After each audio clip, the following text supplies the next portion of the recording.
బాబు ఏడుస్తున్నాడు అమ్మగారు.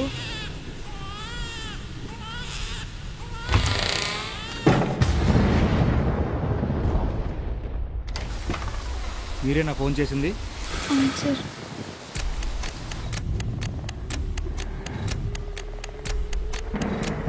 Hello Manohar, Kokapet road number 5. ఇక్కడ అమ్మాయి సూసైడ్ చేసుకుంది. It's not a suicide Rambabu, it's a murder. నీ పేరేంటి? తన పేరేంటి? బాడీని ఎన్ని గంటలు చూసావు? దివ్యకు సంబంధించిన వాళ్ళు ఎవరైనా ఉన్నారా? ఇప్పుడు చైరన్ అక్కడ ఉన్నాడు. మధ్యలో నువ్వు ఎప్పుడు బయటికి వెళ్ళలేదా? దివ్య రాత్రి ఎప్పుడైనా బయటికి వెళ్ళిందా? రాత్రి 8 గంటల నుంచి ఇప్పుడు దాకా ఎక్కడున్నారు? ఆ అబ్బాయి ఎవరు? ఇప్పుడు వరకు ఆఫీసా? ఏం ఆఫీస్? పోలీస్ స్టేషన్ కాల్ చేయకముందు ఎవరు కాల్ చేసి? ఫేస్కి ఏమైంది? ఈ ఫోటోలో ఉన్నది స్టేషన్ కాల్ చేసిన తర్వాత ఎవరు కాల్ చేశారు? కిందికి ఎన్ని గంటలు వెళ్ళాను? మరి ఏం తెలియనట్లు డ్రామాలు ఎందుకు ఆడుతున్నావు? ఫ్లైట్ ఎన్ని గంటలు? నీ కూతురు ఎక్కడ? ఏం జరిగిందో చెప్పలేదు. ఆదిత్య ఎందుకు అబద్ధాలు? అరెస్ట్ చేసి ఇక్కడ ఏదో జరుగుతుందని ఫస్ట్ నుంచి నాకు అనిపిస్తుంది.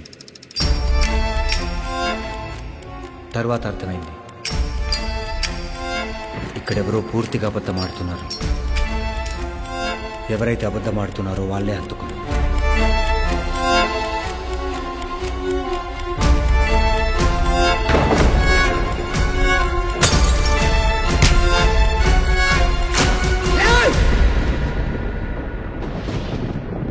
రాంబాబు చంపింది ఎవరో తెలిసిపోయింది.